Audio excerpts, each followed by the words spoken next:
اور کتاب یعنی قرآن میں مریم کا بھی تذکرہ کرو جب وہ اپنے لوگوں سے الگ ہو کر مکان کے مشرقی حصے میں چلی گئیں، پھر انہوں نے ان کی طرف سے پردہ کر لیا تو ہم نے ان کی طرف اپنا فرشتہ بھیجا، سو وہ ان کے سامنے ایک خوبصورت مرد کی صورت میں آیا۔ مریم بولی کہ اگر تم پرہیزگار ہو تو میں تم سے بچنے کے لیے رحمان کی پناہ لیتی ہوں۔ فرشتے نے کہا کہ میں تو تمہارے پروردگار کا بھیجا ہوا یعنی فرشتہ ہوں، اور اس لیے آیا ہوں کہ تمہیں پاکیزہ لڑکا بخشوں۔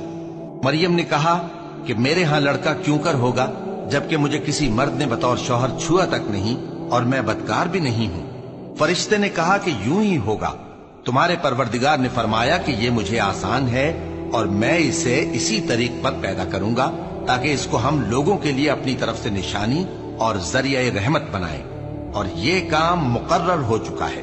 چنانچہ وہ اس بچے کے ساتھ حاملہ ہو گئیں اور اسے لے کر ایک دور جگہ چلی گئیں۔ پھر درد ذہ ان کو کھجور کے تنے کی طرف لے آیا، کہنے لگی کہ کاش میں اس سے پہلے مر چکتی اور بھولی بسری ہو گئی ہوتی۔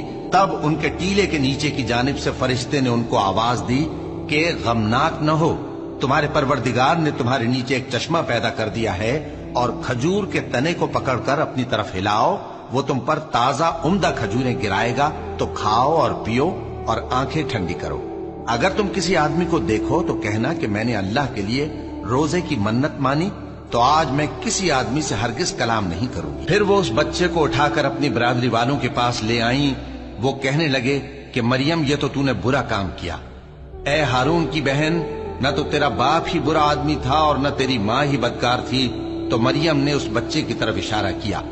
وہ بولے کہ ہم اس سے کہ گود کا بچہ ہے کیسے بات کریں؟ بچے نے کہا کہ میں اللہ کا بندہ ہوں، اس نے مجھے کتاب دی ہے اور نبی بنایا ہے، اور میں جہاں ہوں اور جس حال میں ہوں اس نے مجھے صاحب برکت بنایا ہے، اور جب تک زندہ ہوں مجھ کو نماز اور زکوٰۃ کا ارشاد فرمایا ہے، اور مجھے اپنی ماں کے ساتھ نیک سلوک کرنے والا بنایا ہے اور سرکش و بدبخت نہیں بنایا، اور جس دن میں پیدا ہوا اور جس دن مروں گا اور جس دن زندہ کر کے اٹھایا جاؤں گا مجھ پر سلام ہے۔ یہ مریم کے بیٹے عیسیٰ ہیں، اور یہ سچی بات ہے جس میں لوگ شک کرتے ہیں۔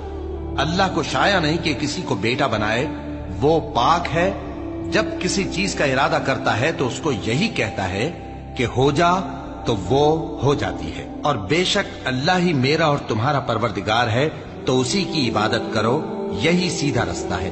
پھر اہل کتاب کے فرقوں نے باہم اختلاف کیا، سو جو لوگ کافر ہوئے ہیں ان کو بڑے دن یعنی قیامت کے روز حاضر ہونے سے خرابی ہے۔ وہ جس دن ہمارے سامنے آئیں گے کیسے سننے والے اور کیسے دیکھنے والے ہوں گے، مگر ظالم آج کھلی گمراہی میں ہے۔ اور ان کو حسرت و افسوس کے دن سے ڈرا دو جب بات فیصل کر دی جائے گی اور وہ غفلت میں پڑے ہوئے ہیں اور ایمان نہیں لاتے۔ ہم ہی زمین کے اور جو لوگ اس پر بستے ہیں ان کے وارث ہوں گے، اور ہماری ہی طرف ان کو لوٹنا ہوگا۔